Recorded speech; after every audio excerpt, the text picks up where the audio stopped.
તો આવનાર અમારા કાર્યક્રમ તો ચાલુ રહેશે, પણ આવતી 31 તારીખે અરવિંદ કેજરીવાલજી બોટાદના પ્રવાસે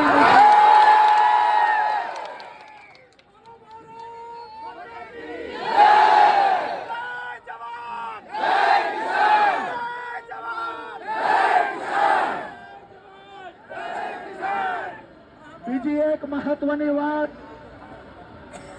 કે આવતીકાલ 11 વાગ્યા સુધીમાં લેખિત બાહેધરી ન મળે તો 31 તારીખે આખા ગુજરાતના ખેડૂતોને અહીંયા ભેગા તો કરીશું, પણ જે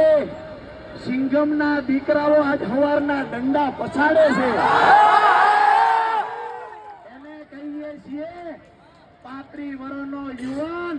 એક છાતીનું બટન ઉગાડીને તમને કહેવા આવ્યો તમારા દંડામાં તાકાત હોય મારો.